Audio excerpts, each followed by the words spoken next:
Divas, welcome back. My special guest today, Florida Democratic Party Chairwoman Nikki Fried. She came with her whole posse to the Speakeasy, and she breaks down what she thinks happened in Florida and around the nation on November 5th. Stick around, you won't want to miss it.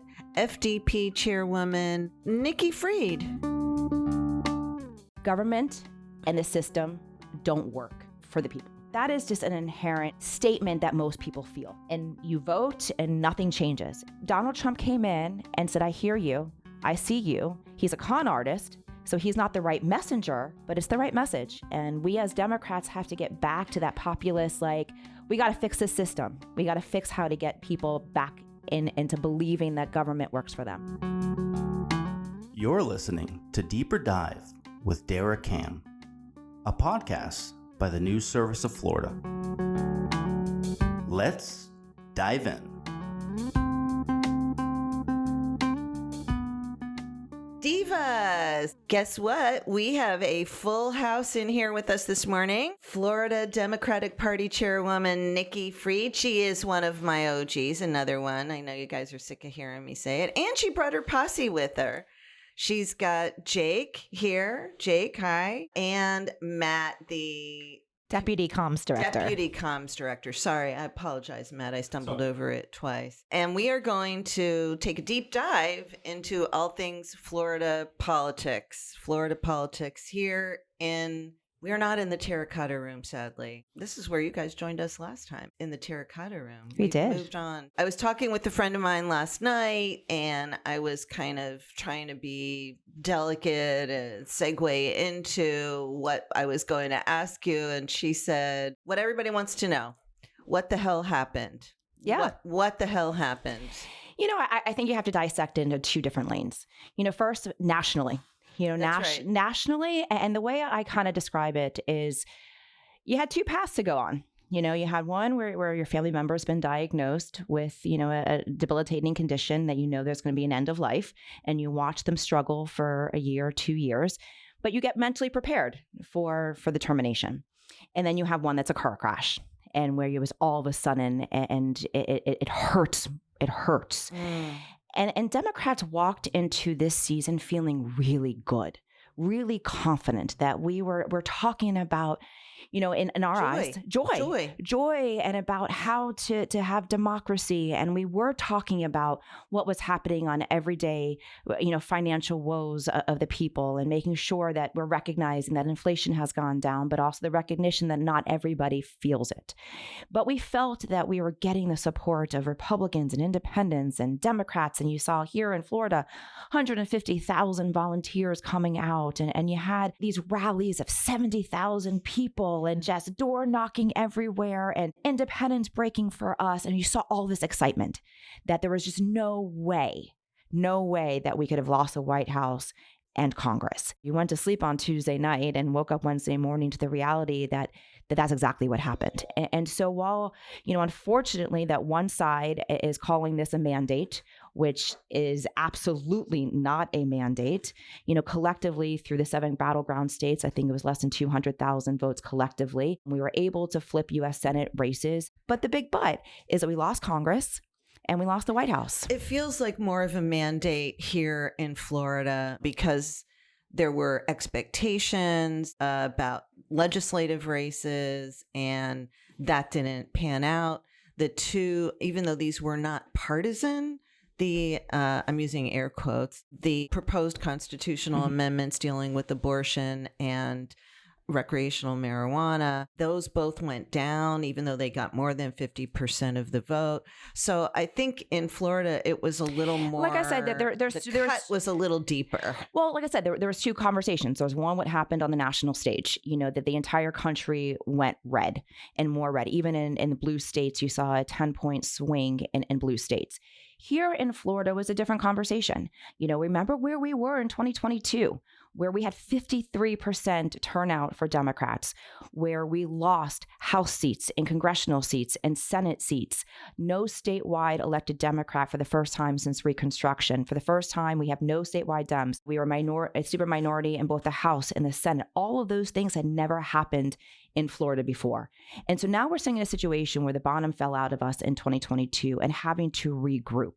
And 18 months is never going to be enough time to regroup over 30 years. And so what happened here was a couple of things. One is not the right resources in order to truly we turned out the Democrats. We turned out 25% higher than we did in 2022. We turned out almost 2% higher than we did in 2020. But with our state being 1/3 independent, the independents have been swinging for Democrats 60 to 70% since the beginning of 2023. But in this round, they went towards the Republicans and went to Donald Trump in those same exact numbers. When it comes to the constitutional ballot initiatives, we had Ron DeSantis out there every single day with his fundraising arm on the private side and then using state dollars, I think collectively $50 million to suppress people's votes with lies and misrepresentation and to use state government agencies to suppress people. So when you're thinking about it, where we were, the fact that we got to 57%, for reproductive health care in light of what the Republican Party and in light of what Ron DeSantis was doing with government money, the fact that we got to 57% tells you where the people actually are on this issue. I had Max Stepanovich in here yesterday, and I was looking up some data from the election, and I hadn't made this connection that Trump, I think, got 6.1 million votes in Florida on November 5th, and the abortion proposal got about 6.07. So it's really a rounding. I mean, if you rounded those numbers, they really were on a par. And so you had a lot of crossover. You had a lot of people who voted for Donald Trump who voted for that proposal. Yep. I just thought that was an interesting kind of data point that jumped out at me. I'm not surprised about that data point. And these are one of the issues that we had along the way. That we as a party did not endorse Amendment 4 until September. That we were actually, in our conversations, we were not allowed to really, truly, not allowed, but they were really asking us. They really wanted the I can't tell you. I had 2 sets of Republicans on the podcast talking about Amendment 4. Yeah. I mean, they really wanted to push out the nonpartisan.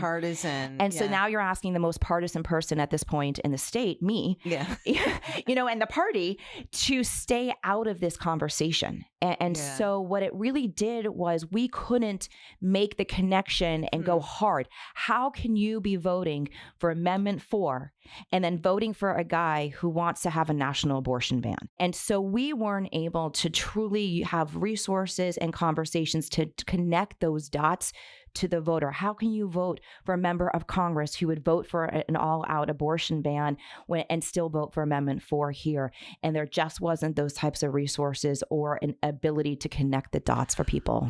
And then that kind of leads me to another question, because I was wondering if you thought that Dems played abortion too hard, if they went too hard on the abortion issue in November, particularly in the legislative races, in the congressional races, or is it, I'm kind of hesitating because then when I look at that number, the 6.1 million, the 6.07 million, maybe that wasn't such a bad strategy. It was other reasons.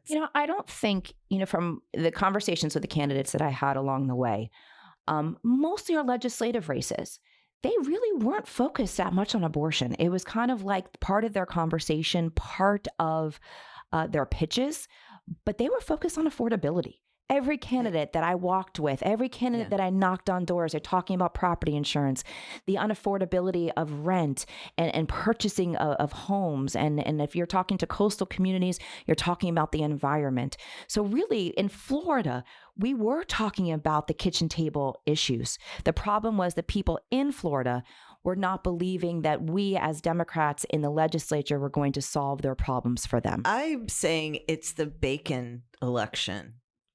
It's the bacon election. People, even no matter how much money you have, Jake, I'm looking at you. You go to the grocery store and bacon costs, I don't know, just pick out a price, whether you're vegan or whatever, but $10 a pound for bacon, and it used to cost whatever the amount was, and eggs and milk. And I mentioned this to Mac, and he said, look, if somebody like me, he describes himself as an older white guy with plenty of money, if I'm noticing the price of milk, then something's happening, because even if you can afford it, it's like, wait, this is nuts.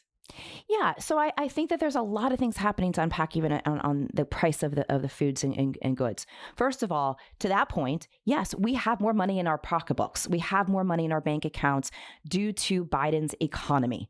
But people, to your point, say that's irrelevant. That's in my bank account. I'm still seeing an extra 15, 20% on my food purchasing bills when I get out. Even though I can afford to pay for them, it still hurts to see an extra $20, $30 that I'm having to pay for normal groceries.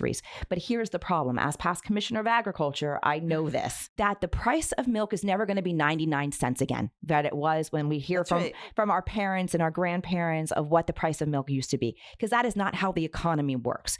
Even when you get inflation back to a level playing field, it's not going backwards. It's not going to go to a negative 5% inflation to bring down those costs. So what you have to do is go to who's making money. And that's really what Kamala Harris was trying to really hone in on, that never cut through. It is the corporations who are still making from Donald Trump's, blank checks during the pandemic, when he gave out trillions and trillions and trillions of dollars to these corporations to keep the economy going, to keep people employed. And what do? They did stock buybacks. Their shareholders, their CEOs, their C-suites are making more money today and laid off their employees. And so we're still having the remnants of that. So you got to go after the corporations, the Publixes, the Walmarts, the ones that are bringing in the high profits, and say, what are you doing? Bring down your costs again to the consumers. And until you have that conversation and put force on the corporations to bring down the costs, it's never going to happen. I don't see that happening under the new administration. Oh, no.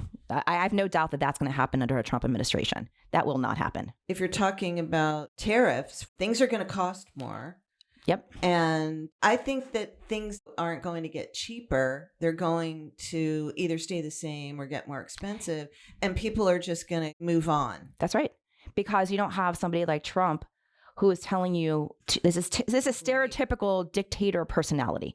You're going to make people feel bad about their current situation, whether or not it is real or not, but you're going to make people feel bad. And then you're going to say, blame these people for your woes, and I'm going to be your savior, and I'm going to fix it. And the second that doesn't get fixed, he's going to go off to a different issue and show that he fixed whatever that other issue is. He'll round up a bunch of immigrants, maybe who have committed crimes, put them on buses, send them someplace else, and say, look, I solved it. And it'll be like a fraction of the number that they're saying are people who are here undocumented. And then it'll be gone. Right. And look, we solved the problem. And I want to talk about the tariffs for 2 seconds. Please do. 2 weeks ago, Trump announced 25% tariffs on Canada and Mexico. Yes. So not even countries. This just happened last night as we're recording. Right. This, so not even countries that he has been talking about putting tariffs on.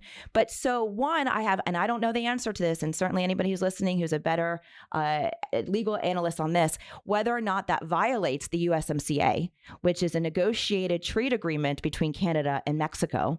If one of those parameters was to not have tariffs, so that I don't know the answer to. And then say that again. Yeah. So the tariffs from Canada and Mexico, right? Which again, he did not make any reference to any time, whether or not that will violate the USMCA, which is an international trade agreement. Okay, but can I start by saying he does not give a shit about international trade agreements? Oh, 100%. But we're going to put an explicit on this, okay? But not only that, but he does about this one, because I tried to take it down when I was Commissioner of Agriculture because it was going to harm Florida's agriculture industry, the new negotiated USMCA. I had gotten the entire congressional delegation to vote no on it, and then he came in and he whipped votes. and got everybody to be back on track. So this is one that he negotiated. All right. Well, I was wrong. But I mean, he doesn't give a shit about anything, but besides himself and his power. So one, whether or not that violates the USMCA, and two, if you're putting on tariffs on Mexico for products that are coming into this country, what do you think comes in from Mexico besides drugs and people? Food.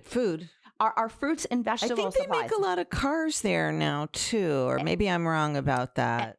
But a lot of our fruits and vegetables, a lot of our food does come from Mexico. Yeah. And so what is that going to do? And maybe that will ultimately help our Florida farmers again, because the cost of Florida farm products. I do try to buy fresh from Florida.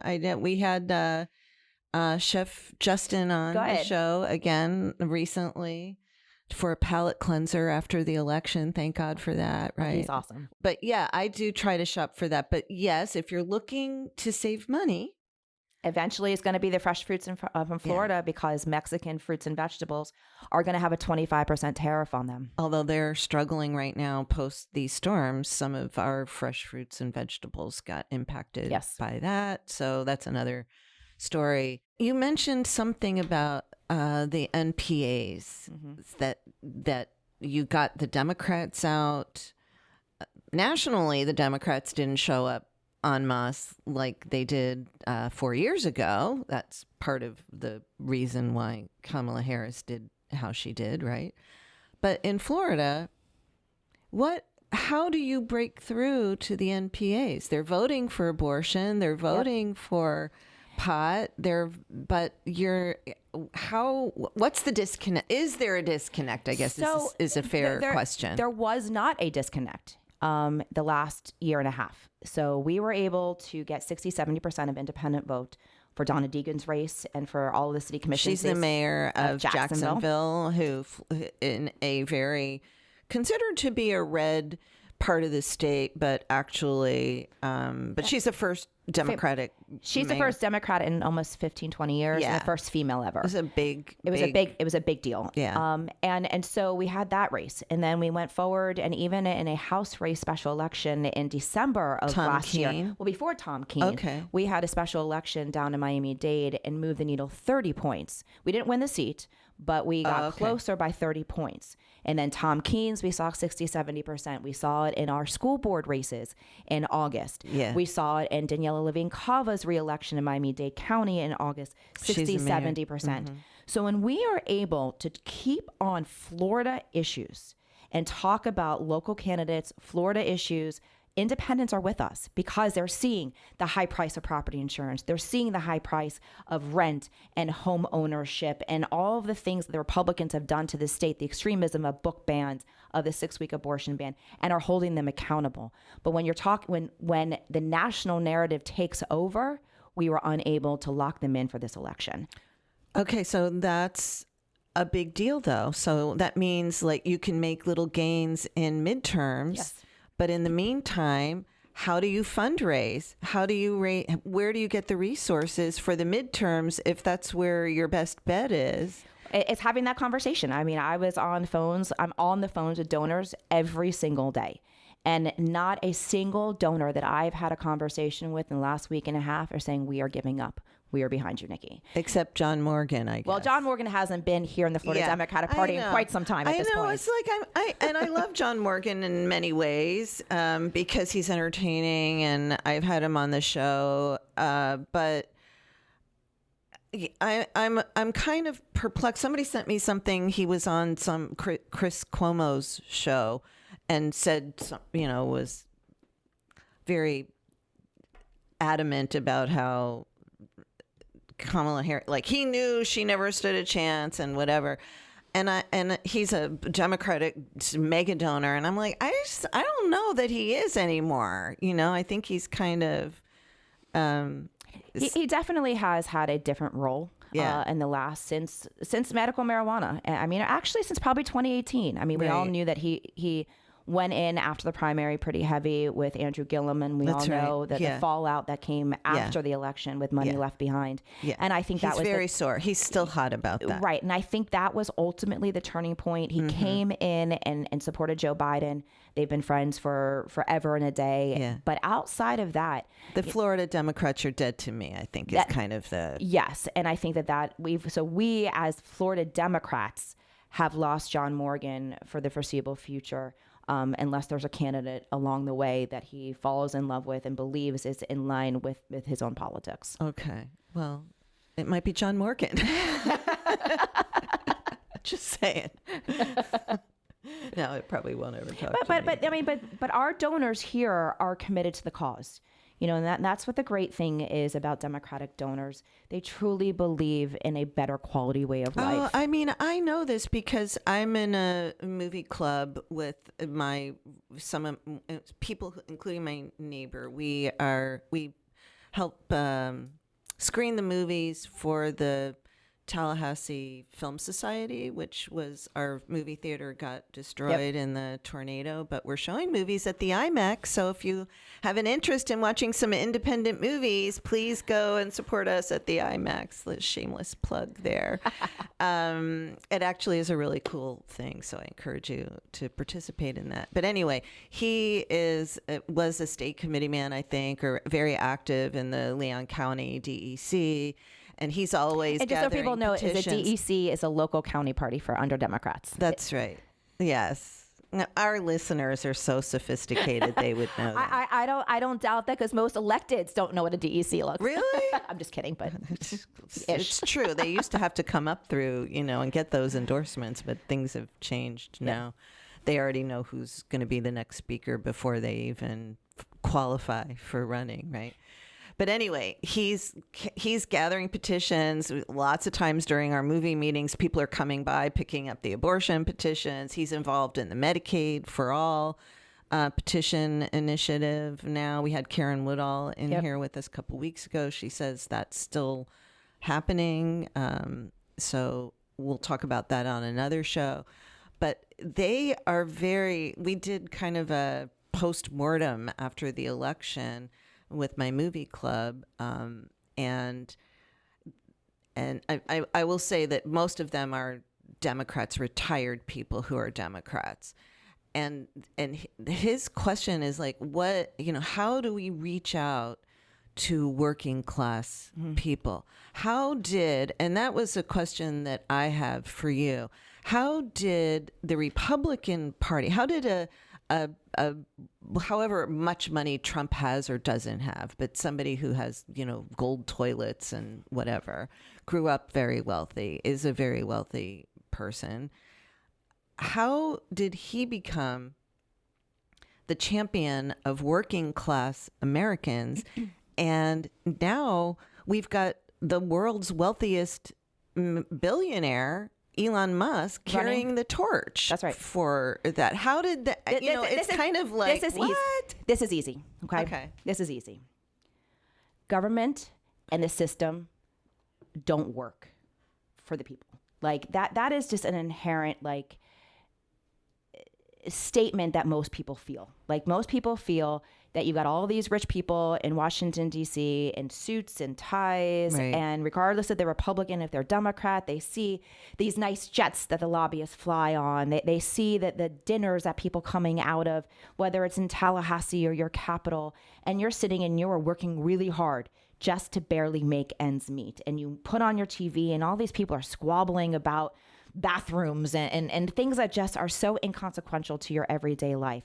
And you vote and nothing changes. And somebody came along and said, you are getting screwed and I'm going to solve it for you. Mm-hmm. And that is the right message and a populist message. The same thing that Bernie Sanders said. So it's like the extremes on both conversations, that the system was not built for people to be able to rise in it, which is obviously not correct. But if you are feeling that you are working so hard to make ends meet and you're just barely getting along, and that has been your life for 10, 20 years, and you're working harder than your parents worked, and they're working hard and they worked harder than and at the end of the day, you're having to tell your kid, no, you can't go to that band recital because I can't afford the entry fee. they're pissed, and they're right to be pissed. And Donald Trump came in and said, I hear you. I see you. He's a con artist, so he's not the right messenger, but it's the right message. And we as Democrats have to get back to that populist, like, we got to fix the system. We got to fix how to get people back into believing that government works for them. And we'll be right back with Nikki Fried. To tell us what you'd like to hear, what you've thought about the podcast so far, or even just mention how awesome we are, we have a new email address and we'd love to hear from you. That's right. We'd love to hear from you. Email us at podcasts with an S at e.newsserviceflorida.com. I know it's a mouthful, but it's podcasts at e.newsserviceflorida.com.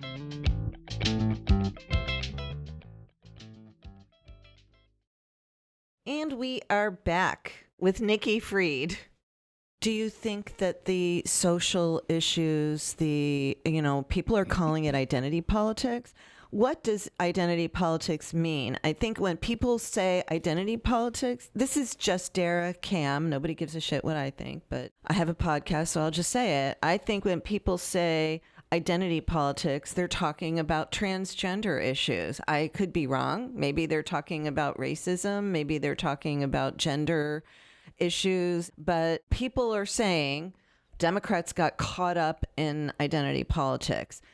Well, wasn't it the Republicans who framed the narrative around the identity politics, and the Democrats then had to say, no, these are people we want to include and we want to take care of, and we don't want to target and harm. So talk about identity politics and the role that you think that played. Again, it goes back to scapegoating that we saw here in Florida, that, Ron DeSantis went on to, which I've been saying, that we've been the lab rats of Project 2025 for the last 6 years. I know, really. We'll come back to Project 2025. Yeah. So he laid out. I feel like we wrote it. We did. Well, it was the Heritage Foundation. Yeah. The Heritage Foundation got their claws into Ron DeSantis early in his career, not knowing that there was going to be a Trump or that there was going to be another Trump. And they got into him and said, we're going to make you president of the United States. Follow this game plan. Back when he was in Congress? Back when either he was in Congress or just as he was, became governor. And they got their claws into him and said, we're going to make you president. Just follow this roadmap. And what they did was the same thing on the economic issues. You want to blame that your kid's not getting into college or to a better school or a job application, blame these people for taking your spots. Blame, the schools if your kid is questioning their sexuality, blame the teacher, blame your administrator, blame anything besides home and the safe environment to provide for your own children. And so it became this parental rights conversation. And then you chose one parent over the other. And then it became this squabbling that was happening at school board meetings. And then they went further and attacking Disney. And then we had COVID, where now you're attacking every business and everybody that was trying to follow, CDC guidelines. And so it became a cultural and a societal issue. But at the end of the day, in this election, show me one Democratic candidate at a local, state, federal level that was talking about social issues. They weren't. They were talking about the economy. They were talking about how to make people's lives better. But what the Republicans did masterfully, which they always do, is they branded us that those are the things that we were talking about. Saying no, we're not is never the answer. And it got us off our message of taking care of the economy. I feel like, but I do. I've been doing this for a minute, as you know. Republicans have always been really good at framing the narrative. Yes. And then you're on your back foot. Yes. And you're responding, you're reacting. I mean, for the past 25 years in Florida, This is what's been happening. That's right. And how do you change that? And we'll start talking a little bit about, moving forward, but you have to respond, but how do you get in front of it, I guess? Well, that is having a real sit-down conversation, which we have been trying to build for the last 18 months, which we will continue to do, that it starts and ends with the elected officials. because they are the ones who are pushing legislation. They are the ones at the city and county commissions that are doing the water projects, that are doing, the things on the ground to put people into work, that are doing the things that are moving their communities forward. And it's going to be really important that they stand up and say, this is what it looks like when a Democrat is elected. And that's when I had the conversations with Daniela and Donna and even Buddy Dyer in Orlando and Jane Castor in Tampa Bay, when they asked me, what else can we do, Nikki? And I said, keep doing your job. That is the most important thing for us to do, so we can highlight the work that you are doing and moving the ball forward. And same thing with the legislators, to be putting an agenda together that is cohesive, that it is reflective of the interests of the people, and that it's the job of the Florida Democratic Party to back up those elected officials. But those elected officials, and same thing in Congress, we need our congressional delegation coming down and say, we voted yes on this piece of legislation. We voted no on this one. We proposed this because we believe that this type of resources coming back into our state is going to move the ball forward on whatever the issue is. And then it's going to be on us to back them up. But we got to do that in a collective manner. Well, let's talk about President Trump's transition. And you talked about Florida being the testing ground for Project 2025. We're also sort of the breeding ground for the Trump administration. We've got Matt Gaetz was tapped. Let's start with the president himself. He's a Floridian. Well, that's right. He's Florida man now. He's Florida man. You're right. And then we start with the number 2, Susie Wiles, as chief of staff. Susie is a Jacksonville Ian. Yes. Jacksonville. And Brian Hughes, also a former Tallahassee person who's Jacksonville also. And then Matt Gaetz as Attorney General, and then not. And that's created a whole, it's a cliche to say the political dominoes are falling, but the political dominoes are falling as we record this. And Trump is, has got his finger on the lever. Marco Rubio, Secretary of State. Mike Waltz, National Security Advisor. And don't forget Huckabee's now here in Florida. Is he, or did he leave? He was destined because he had that big fight with over the beaches. Yeah. I don't know if he left or not, but I think he's a former Florida man. Okay, but he may. I may be wrong about that. Anyway. Yes, Mike Huckabee as ambassador to Israel. We'll be curious to hear your thoughts on that. You can't see her face, but I can. So, Florida, what is the impact this has on the other Florida man, Governor Ron DeSantis? Because apparently after he fired Susie Wiles, it's like the Sharks and the Jets, I joke, the Trumps and the Trump administration, or the Trump gang and the DeSantis gang. So what do you unpack all of that? On all that? Yeah. Unpack all of that. Yeah. Well, first and foremost, Florida has just conquered Washington, D.C. The capital has now moved to Mar-a-Lago. So if you want business done in this country, you're going to be going to Mar-a-Lago. You're not going to be going to Washington, D.C. And so it is exactly what we've been predicting, that they want to make America Florida. And so they are taking, Floridians, and they're moving them into places. Some of them happen to be the more qualified people in his transition team, in the cabinet appointees. But it is going to be an interesting, even Marco, Marco has been spineless during most of his time in public office, has gone after Donald Trump. Some of those. Pam Bondi. Wait, we forgot Pam Bondi. Right. And Pam Bondi. We can go into Pam too. But Marco has gone after Trump during that presidential. That's right. I don't know how somebody in a foreign leader is going to sit down in a room and think this is not a clown show. And all of these people that have no spines, have no moral compass, and somehow is going to be a man of his word on a negotiation that's very delicate. Is that, you're in politics, you're a political creature, you held statewide office. For many people, just seeing, from the outside, like, oh, they hated he hated him, he said all this, he trashed him, he said this, that, and the other, and now he's going to work for him. Isn't that just the way, isn't that just the way business is done? And shouldn't we expect more? I don't know. Shouldn't we expect more? I thought they were people? draining the swamp. Right. No, they are the swamp. Let's be real here. They are the swamp. And that's something that we should be holding people accountable for. Like, if you fundamentally, these aren't just, when Marco went after Trump, it wasn't on policies that he disagreed with. And those kind of conversations, I mean, granted, I've disagreed with a lot of Democrats on policies, and we can disagree and then we can have a drink afterwards. But what they have done is they went after character assassination. You're a despicable human being. That is a very... Those weren't his words. But J.D. Vance called Donald Trump a Hitler. Right. You know, like, you don't kind of go back and say, never mind, I don't really believe that you are Hitler, or that you are a despicable person, or you are the worst or the most dangerous person to this country, and then sit next to them trying to negotiate world peace. Like, there's just some disconnect that we as Americans should expect more from our leaders and have some moral compass of like, no, I'm not going to work for you. I still believe that you are a really bad person and I'm not going to take this job. But they seek it out. They kiss the ring. They completely leave behind their own internal dialogue of what is right and what is wrong for power purposes, not for the good of this country. I wanted to ask you about something that Mac and I talked about that I'm seeing a lot of coverage now about. The way he worded it was that we need a new wave of feminism, that what we're seeing with all this kind of and this is my words, and just, we discussed it, but this is not our conversation. I don't know if it's misogyny, if it's men feeling like, you know, young to middle-aged men wanting to get their own back, that they've been left out. I'm thinking of people like Christopher Rufo with the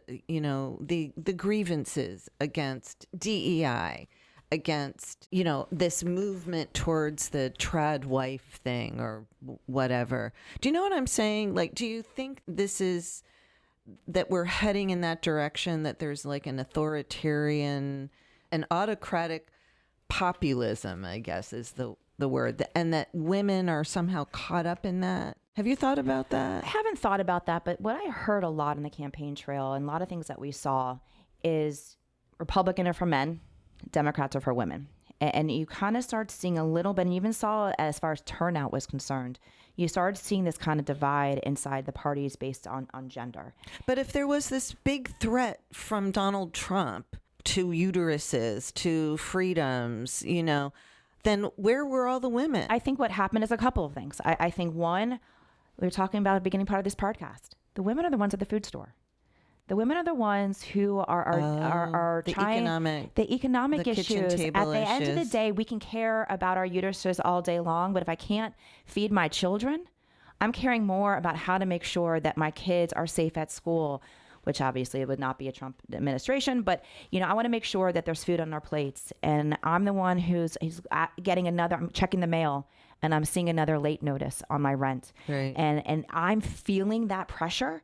So at the end of the day, I care about all of those issues, but until which time that I can go to sleep at night and know that my kids are going to be taken care of and that I've got somebody to pick up my kids from school because I've taken on a second job to make those ends meet, at the end of the day, I'm voting for the economic issues way before the social issues. That makes a lot of sense. We're hearing about, you know, there's people now who are this is rhinos. They're 5 minutes. No way. He's telling me 5 minutes. I was going to get Jake to talk about weed with us. We can definitely always bring in Jake for weed. Yeah. Okay, well, hang on. If it's 5 minutes, well, let's talk about what your plans are for the future. You're running for re-election as the party chair. What is the argument that you're making to Democrats who are disappointed about the outcome of November 5th? This has been 30 years in the making. We have, as a state and as a Democratic Party, haven't been doing the things that are necessary: voter registration, voter engagement, year-round organizing, messaging discipline, recruiting of candidates, training of candidates. And so I took over February 2023. There was no illusions that everything was going to be fixed in 18 months. That is physically impossible without an infusion of tens and tens of millions of dollars to do the work. So we have to keep going. We've built an infrastructure. We've built we were able to turn out more Democrats than we have previously in any election cycle, probably at least the last 2 election cycles.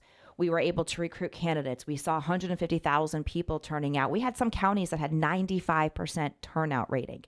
So we have to learn from what we did right, have to continue building on the things that the party is supposed to be responsible for, and make sure that we're building an apparatus that one day we are going to get back to par. We have another presidential run in 4 years.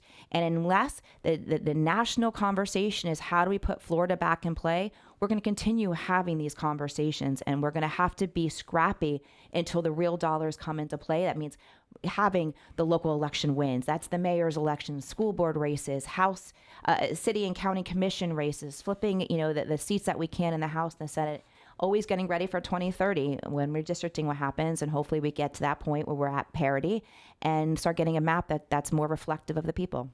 You've had a couple of weeks to do some armchair quarterbacking. Is that what it's called? Armchair quarterbacking? To think about what happened. If you could do everything over, what would you do differently at the state level? And what do you think maybe should have been done differently at the national level? At the state level, we are rebuilding. And so year-round organizing has to happen. Do you think the expectations were too high? People saying Florida is in play. Jamie Harrison, did that help? Because he would come in and say that, and I had him on the show even, and I'm like, really? Look, we felt it. And I would not say it. There was an enthusiasm. We felt it. Yeah. We felt it going off. It was palpable. It was. We had 150,000 new volunteers signing up in Florida. It was a thing. We had people at canvas launches that have never been there before. We had people coming to Democratic events that were Republicans. So we felt it. We had people like Mac that were crossing over for us. We had independents. The last 18 months, 60-70% were with us. We were turning out our Democrats. Independents were breaking for us. We were getting Republicans. That is a formulation for winning. Unfortunately, the campaign didn't break through well enough to those independents to get them to believe us that Kamala Harris was the solution to the problems that they were facing. Okay, but that's the presidential race. Right. And your role as the state leader, is there anything that you would have done differently or any lessons that you've learned that you're going to apply moving forward? Yeah, we as of realistically 2024, we got to an organizing apparatus that was efficient. And so to be able to carry that on, we weren't ready in 2023. We started to do the groundwork of really developing the DECs and recruiting of the candidates and starting some of that work. We needed to raise the alarm a lot faster with real serious dollars talking to us about how to do voter registration. Partisan voter registration is the key to getting us out of this conversation. But unfortunately, we have seen cycle after cycle, a lot of those resources going to nonpartisan organizations. That's why we have almost a third of our state as independent at this point. So that money has to come in-house. And while we were making those arguments in 2023 and we were putting whatever resources that we were getting on the ground, we tried a lot of different things and they didn't work. And so now we got to go back, come up with a real plan on how to crack this nut of voter registration and get the significant fundraising dollars that we're going to need. And the Democratic donors that I've been talking to, including Hillary Clinton, when I spoke to her a couple weeks ago, want Florida back in play for presidentials. And they recognize, and they have to recognize, that they've got to come in and work on voter registration with us. Yeah, those 3 PVOs and all the different food groups fighting over money for voter registration. I think I agree with you. I mean, I've been saying that for quite a while. I don't think that's behooving the Democrat. It's not. And while we were making the arguments in 2023, maybe I wasn't making them loud enough. So let's not forget what also happened in 2023. The new laws came into place. Yes. That you have now everybody, every 2 years, are kicked off the vote by mail lists. Mm-hmm. So having to, inside of the Democratic Party, decide when resources come in, how many resources do we put towards VBM reenlistment? How much resources we put in for new voters? So those are internal conversations that have to continue happening. And so VBMs are reenlisted every 2 years. All these Republicans in Congressional District 1 and Congressional District 6 are going to have that issue right now. They are. That's right. They are. They're going to have a big issue. I think they might be getting money from the NRCC to help with some of that education. And I would imagine so. Yeah. And so the other issue Are you going to be running people in those races? Yes. We'll be running people. We have a mindset is that bad Republicans are not just walking into races. and so we will be putting up a challenge because, one, that's what democracy looks like. People can go to the ballot box and they can have a Democratic candidate, a Republican candidate, and they can have a choice. And that's really important. But the other thing that happened last year because of new laws, almost 880,000 Democrats went onto the inactive list. which again is much more expensive when we're already strapped for cash on getting those people conversations to get them back into the conversation, get new voters, and get people back on the VBM list. The Republicans have been masterful on changing the rules of the game, and to the point that has put us into a situation where we need more resources to get back to par. I just want to close out with one question. You cut your teeth in Florida lobbying. Big part of how your claim to fame is in the weed world. Yes. I call it Potlandia. Yes, Potlandia. And so do you think we're going to see another effort to try to pass recreational marijuana in Florida? People want it. 54% of Floridians voted for legalizing cannabis in the state. And if you poll people independently without the illegal use of state dollars from Ron DeSantis on it, it may have passed. And what Amendment 3 did really wrong in this conversation, True Leave went at this alone. Yeah. And so when they greedy bastards, they use the greedy bastards argument. I'm not saying they are. I'm just saying that resonated. It did. I was in a dispensary the other day. Two things that they used to oppose it: greedy bastards and home grow. That's right. Which is just, I was like, all right. Who's going to be growing? I mean, like, who's really going to do that? Why do they care? I am so excited to see this Republican conservative legislature have the first bill in the 2025 legislative session be for home grow. Okay. And I can't wait, because they were all hung up about it not being in the ballot initiatives. All right, Republicans, let's see it as a legislative priority. Okay. But the reality is like they made up asinine arguments against Amendment 3 that for whatever reason, Kim Rivers, the CEO of True Leave, didn't find the need to do counter programming on that. Of course, it's not going to be smoking in public. Right. Like, of course, there's going to be, I think it's in our Constitution and it's in Florida statutes. Of course, they're not going to be doing that. Of course, the packages are going to be safe for kids. Look at the medical stuff. It's all white packages. Of course, it's really hard to open. It's really hard to open. And crazy hard. And of course, like all the crazy things, and what your legislature can do to prevent monopolies, break up vertical integration, give out more licenses, allow for home grow. Yeah. So the arguments that they made were not only misrepresentation of the reality of the situation, they were misleading, negative arguments, and Amendment 3 didn't do a good enough job countering them. They tried. I mean, they did try. So do you think it'll come back? It's a lot of money, $150 million. Jake here is a former owner, Jake Bergman, in the house. You can't hear it. I just gave you an applause. And he is you're former. You're not still. Former. Right? Former owner of Certera, which is, I don't know what your name it. They name officially it now. It's Parallel, I think. Okay, I get like a nasty grams from them every time I call it Certera, but whatever. And so you were one of the OGs in Potlandia in Florida. And he's shaking his head no when I asked if it's coming back. So, I think the whole ballot initiative. I think the ballot initiative is kaput for the second, to be honest, which is just heartbreaking, because we can't get things that a majority of the Floridians want passed. Yeah. We can't get this Republican legislature to take up issues that are important to the people, which is why they go to the ballot into constitutional amendments. And so this is going to be something that, 60% threshold is really difficult to begin with. We're the highest standard in the country. 2 is that marijuana is one of those last crossover issues, and abortion to a certain extent too. But when you've got a governor and a governor's office who is willing to use unlimited amount of resources with no checks and balances, that not only are you having to combat, other organizations raising dollars to go after your amendments, but you're now having the unlimited access to an executive agency. So it's going to make it really expensive, really hard. And who's putting up that type of dollars? It's not just the money from the government, but if you have a government-sanctioned opposition, yes, I think that really does frame the whole argument about for or against. But Dara, I got a really great idea. Okay, good. I got a really great idea. Okay, goody. She's dying. I am she's dying. Excited about this. Republican legislators do their job. That's it. Like if in fact, like do you want me to bet you dinner, both of you?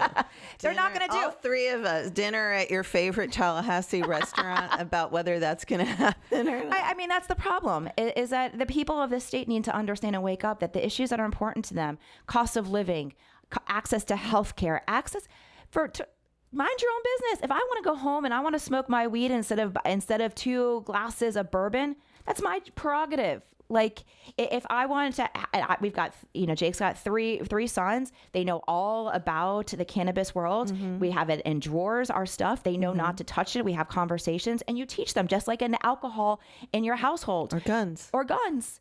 Even more so guns. You lock them up, you put them away, you make sure that they're away from our children. That's how you do this. And in a regulatory way, if you want to protect our children, the best way to protect our children is you regulate alcohol, you regulate marijuana, and you regulate guns. That is the best way to protect our children. And until we have those real conversations, the Republicans are coming up to Tallahassee, they're playing games, and they're not getting down to the work of the people. Okay, I know Matt's going to be hating me. I just want to close out with, I always like to have a little fun question. So do you have any exciting plans for the holidays coming up? We've got 2 weddings. We got a wedding in Atlanta and a wedding in St. Augustine.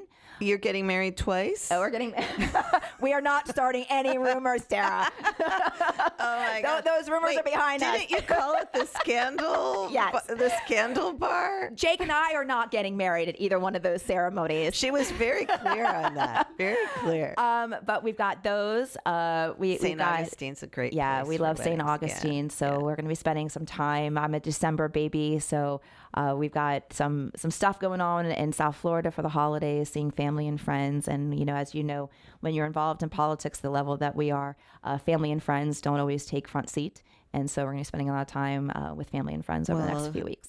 Have a great holiday. It was great seeing you. Thank you so much for joining us, and we'll have you back Anytime. Again soon. Anytime.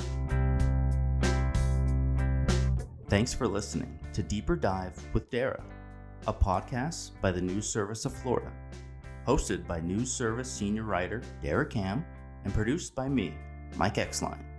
Music for the podcast was recorded by Periodic Labs, LLC.